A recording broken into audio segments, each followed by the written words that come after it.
The Hebrew University. The beautiful thing about learning is that no one can take it away from you. B.B. King.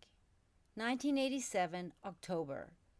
The end of summer Ulpan marked a transition as we loaded our gear onto the bus to move to the main campus. The Rothberg International School of Secular Jewish Israeli Studies awaited. When the bus arrived at the dormitories on Mount Scopus, a woman entered the bus and started calling out names in front of each building. I watched the people I knew get off the bus, and I anxiously awaited my room assignments. Resnick Dormitories was comprised of 19 buildings on a hill. When we arrived at the last building, the administrator finally called my name. "Elaine Cohen," she said, eliciting an involuntary cringe as I heard her use my legal name, which consistently carried an association with past missteps and actions. "That's me," I said. I was the last one on the bus, and I couldn't understand why I was so far away from everyone else. I hoisted my duffel bags on my shoulders, wincing when the straps rubbed against my skin. I entered the building and started to walk up to the last floor and the last room. Did my name fall off the list? I wondered as I swung the door open. Finally, "Oh my God," I groaned. Out of breath, I entered the room to find a blonde American girl lounging on her bed with her legs propped up against the wall. She greeted me with a playful upside-down gaze. "Hi," she exclaimed with enthusiasm. She introduced herself, her voice bright and friendly. "I'm Maya." "Hello, I'm Lainey," I replied, collapsing onto my bed. Maya had a laid-back demeanor. Her long, wavy blonde hair cascaded over the side of the bed. Her blue eyes sparkled with curiosity and amusement, and she wore a casual outfit of denim shorts and a colorful tank top, which matched her vibrant personality. "Are we the only foreigners in this building?" I asked Maya, frustrated at being placed so far from the rest of the people I knew. "It seems like it," she answered nonchalantly, shrugging her shoulders. "But they are all Israeli," I squeaked, my voice tinged with anxiety. "How will we talk to the neighbors if we can't speak Hebrew?" My voice almost rose to hysteria. Maya, still upside down, gave me a reassuring smile. "We'll figure it out," she said calmly, her relaxed attitude a stark contrast to my rising panic. "I'm sure they all speak English, don't worry," she reassured me, waving her hands in the air as if brushing away a fly. "It's such a far walk to the university, too," I bemoaned. "I guess so," she shrugged, seemingly still unfazed. Maya was a couple of years older than me. Her parents had sent her to Israel for a year, hoping she would mature, calm down, and stay out of trouble. "Let's check if we can land a job at one of the bars in town so that we can drink for free," Maya suggested. "Sure, that sounds like a great idea. Let's go this weekend. It's already Wednesday," I agreed, even though I knew alcohol didn't settle well with me. "Well, at least I'm with Maya," I reasoned with myself, feeling a sense of relief. The anticipation of weekend activities helped ease some of my initial anxieties of settling into this foreign landscape. I went out to take a walk and get to know the grounds, and I encountered another building complex with a lively group of South Africans. Their animated conversation resembled the melodic chirping of birds in the trees at sunset. Intrigued, I approached one of them and said hi in a friendly tone. "Where are you from?" I inquired. "I'm from Durban in South Africa," she replied. "Do you know it?" "Nah, but I really like your accents, especially how you say Afrika," I said, complimenting her.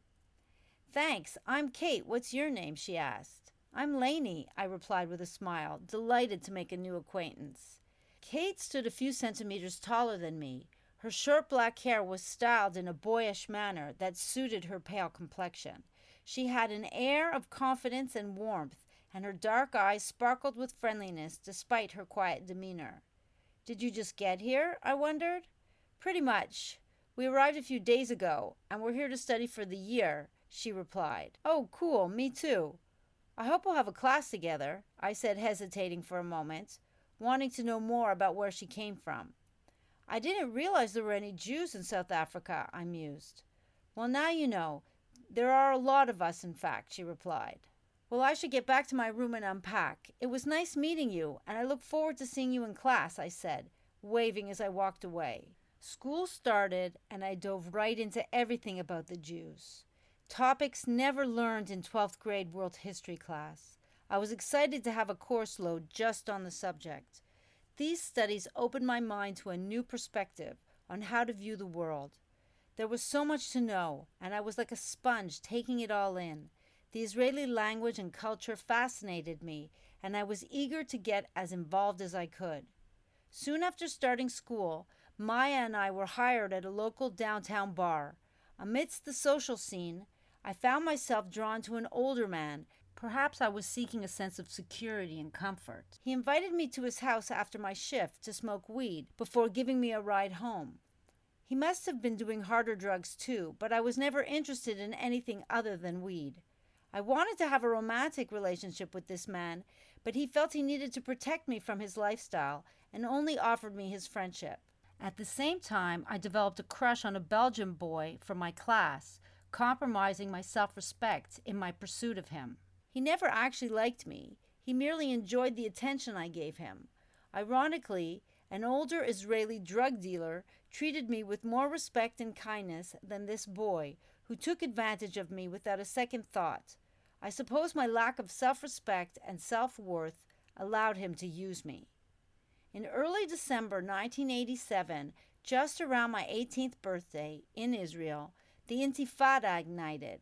Translated to the popular struggle, in Arabic, it marked the first major uprising by Palestinians in the occupied territories since their formation in 1967. The revolt sprang from Palestinian frustration over the 20-year military occupation of the West Bank and the Gaza Strip, leading to protests and violent riots, even involving young Palestinian children hurling stones and homemade bombs at Israeli soldiers and infrastructure. The soldiers were trained for conventional combat, and they didn't know how to confront this form of resistance. This prompted severe criticism of the Israeli Defense Forces for its extreme response. The sensitivity of the topic and the unrest spurred heated socio- and geopolitical discussions among the Israelis on how the government handled the situation, with varying opinions, ranging from returning all the occupied territories to repopulating them with Jews. It opened my mind to new ways of thinking about a situation and how there could be so many perspectives to one occurrence without any one of them being completely right or wrong. I was living in a part of the world where unrest and suffering were common daily occurrences. While not gripped by fear, a new sense of caution permeated my experiences, reminding me that, in Israel, you may not have directly encountered violence, but you knew someone who had. As school progressed, I began to feel very at home in my surroundings. I made new friends, and I no longer missed my friends from home. I recovered from the feelings of solitude that ailed me on my arrival, and I regained the enthusiasm that I had felt after I returned from my first summer trip. I found everything new and exciting, and I loved connecting with the Israelis. The people in this region were shaped by the socio-political landscape of their time, which was marked by both internal and external strife.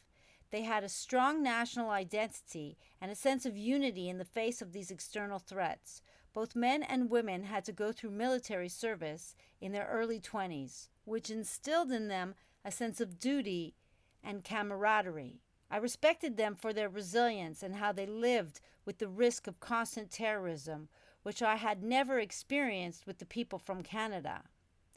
They had a lower standard of living than in Canada, but they seemed so much richer in their depth of character.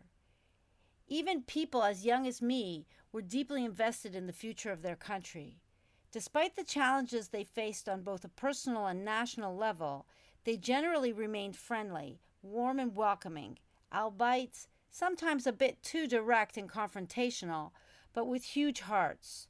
The more I understood them, the more I liked them. I started to feel at home, and I knew that I wanted to stay longer, make friends, and become a part of the society.